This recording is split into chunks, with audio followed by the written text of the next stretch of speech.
We are globetrotting through retirement on the Rick Steves Heart of Ireland tour, and today we're on the famous Slea Head Drive along the wild Atlantic Way.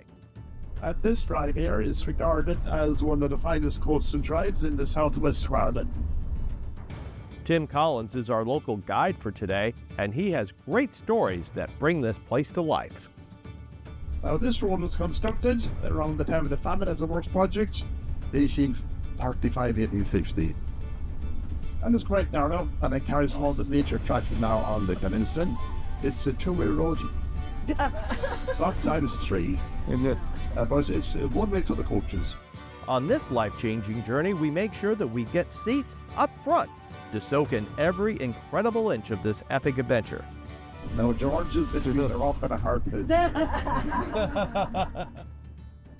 Pro tip number one, leave the driving to the professionals. And here you see why. Hey, Georgie. I trust you go one way. It's a bit too premature for George, by the way. No way. The tougher test coming out. All that matters is the road ahead and the land around you. Every twist and turn reveals something spectacular. Following the narrow roads that hug the edge of Ireland's jagged cliffs, plunging into the Atlantic Ocean. We're leaving the shelter of Dingle Bay on the left hand, and now you're looking straight west into the Atlantic Ocean. This is our 5-way-1. Without the trees. Our motor coach pulls off in an observation area so that we can take some pictures. And it is here that we meet Beck, selling some of her unique crafts. She tells me why this place is so special. I came here for a week 13 years ago, and it wasn't for a man. And I just fell in love with this place. Every corner is completely different. Every day is completely different. The scenery changes every day. Wow, it's just breathtaking. It's just second. It's the best office in the world. And talk to me about your crafts. So this is own writing. This is the original form of Irish writing. This dates back at least 1600 years and was the first time the Irish language was ever written down.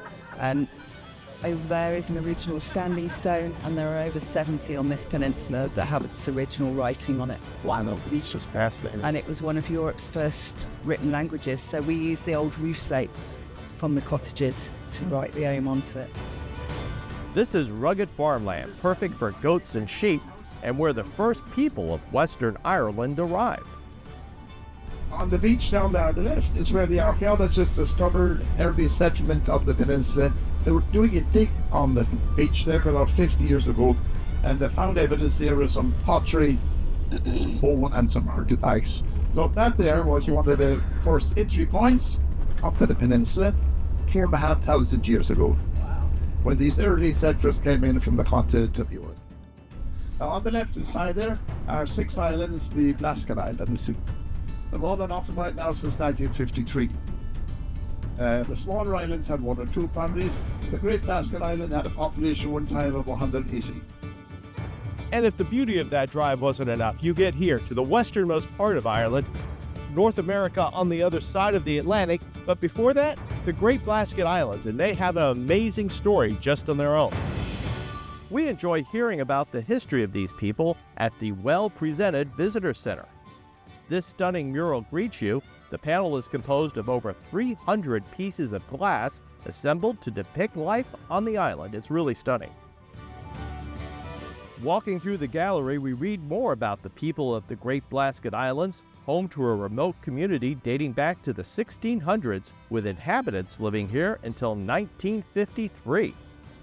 This island is very remote, and because of the harsh weather year-round, residents would be cut off from the mainland for months. It's truly extraordinary. And pro tip number 2, be sure to walk to the observation platform at the end of the trail. The views are stunning. The only way to describe this is mind-blowing. These views are sure to stir an emotion as you reflect on the life of the Great Blasket Island people. Today, you can take boat tours to the islands from Dingletown for about €100 apiece. Half days are €70, and even the brave can stay in one of the cottages for 2 nights to get that extreme remote experience.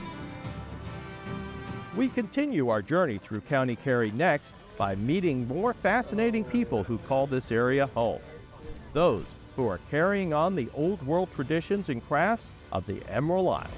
Join us as we continue globe-trotting through retirement.